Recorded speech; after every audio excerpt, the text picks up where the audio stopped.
14वीं सदी के अंत में बनारस के पास किसी एक गांव में एक बहुत ही ज्ञानी पंडित रहा करता था। अपनी विद्या और ज्ञान के कारण पंडित आजू बाजू के सारे ही गांव में बहुत प्रख्यात था और इसी वजह से धनवान भी था। पंडित का परिवार ज्यादा बड़ा नहीं था। पंडित अपनी पत्नी के साथ अपने बहुत बड़े घर में अकेला रहता था, क्योंकि पंडित की एक ही बेटी थी जिसका विवाह पास के गांव वाले एक लड़के से हो चुका था।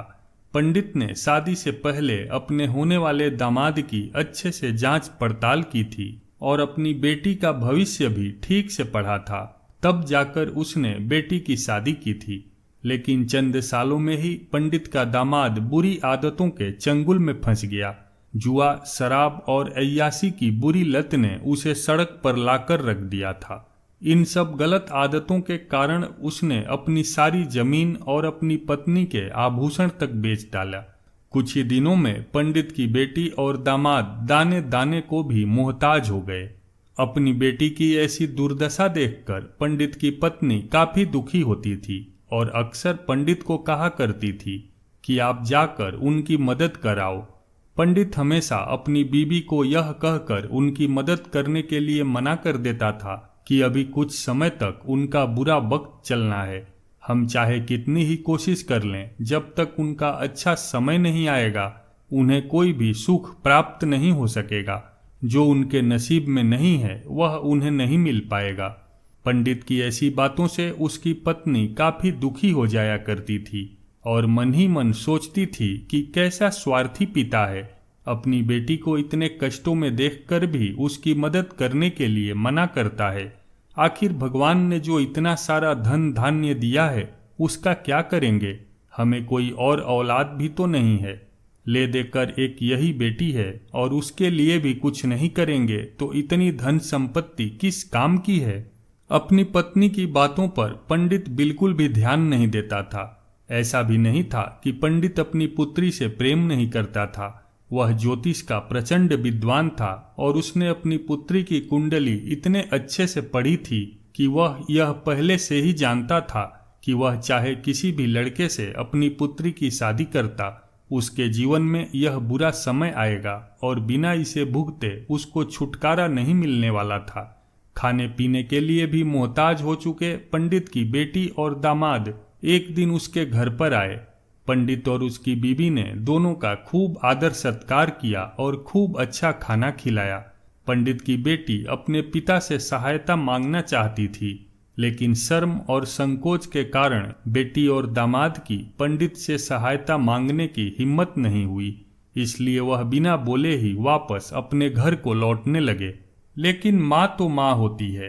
पंडिताइन से रहा नहीं गया और बिना पंडित की इजाजत के उसने चोरी छुपे बूंदी के लड्डू बनाकर उसमें सोने के सिक्के रख दिए और बेटी और दामाद को दे दिए, ताकि बेटी और दामाद की कुछ आर्थिक सहायता हो सके। पंडिताइन यह भी जान गई थी कि बेटी और दामाद शर्म के मारे उनसे मदद नहीं मांग रहे थे, इसलिए उसने बेटी और दामाद को भी लड्डुओं में छिपे सिक्कों के बारे में कुछ नहीं बताया। उसने सोचा कि जब वो लोग घर पर जाकर लड्डू खाएंगे तो उन्हें उसमें सोने के सिक्के मिल जाएंगे। इस तरह बिना उनके मांगे ही उन तक मदद पहुंच जाएगी। पंडिताइन मन ही मन अपनी बेटी की मदद करने के लिए खुश होने लगी। पंडित के दामाद और बेटी उन दोनों का आशीर्वाद लेकर अपने घर की तरफ रवाना हो गए। उन दिनों गाड़ियां तो होती नहीं थी, घोड़ा गाड़ी या बैलगाड़ियां चलती थी। पैसे न होते तो और चीजों की लेन देन से भी व्यवहार होता था। बेटी और दामाद का गांव पंडित के घर से कोसों दूर था, फिर भी पैसों की कमी के चलते वह चलकर अपने गांव की तरफ निकल पड़े। थोड़े दूर ही चले थे कि पंडित की बेटी के पैर में मोच आ गई और अब उसको चलना भी मुश्किल हो गया था। पंडित के दामाद ने जब देखा कि उसकी बीबी अब बिल्कुल चलने में सक्षम नहीं है तो उसने एक तांगा अपने घर तक किराए पर ले लिया।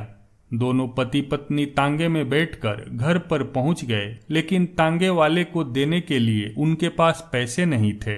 इसलिए पंडिताइन ने जो बूंदी के लड्डू उन्हें दिए थे वही किराए के तौर पर उस तांगे वाले को दे दिए। तांगे वाला अपने घर की तरफ जा रहा था, तब उसे एक हलवाई की दुकान दिखी। उसने सोचा कि थोड़े से बूंदी के लड्डुओं से मेरे घर के लोगों का पेट थोड़ी भरने वाला है। इससे अच्छा मैं इन बूंदी के लड्डुओं को बेचकर उनसे कुछ चावल खरीद लेता हूँ। और इस तरह तांगे वाले ने बूंदी के लड्डू हलवाई को बेच दिए। जिस गांव में वह हलवाई रहता था, उसी गांव में एक आदमी ने अपने घर पर पूजा रखी थी और उसी पंडित को उस पूजा के लिए बुलवाया था।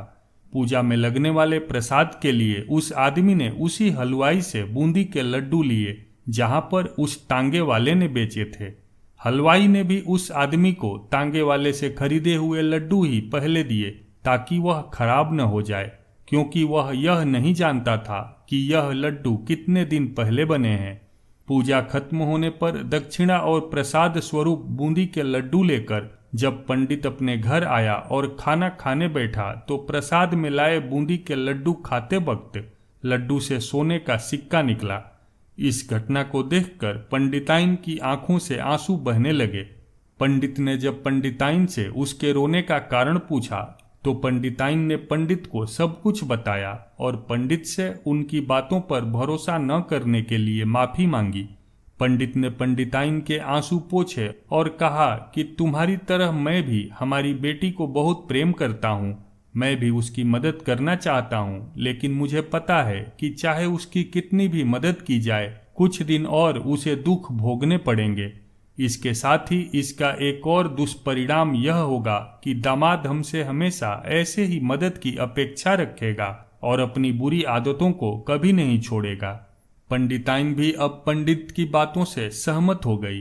धीरे धीरे समय बीतता गया और 1 साल के बाद पंडित के दामाद और बेटी फिर से एक बार उसके घर आए और इस बार उनकी परिस्थिति पहले से बेहतर थी, क्योंकि पिछली बार खाली हाथ जाने के बाद दामाद ने नया काम शुरू किया था और अपनी सारी बुरी आदतें भी छोड़ दी थीं।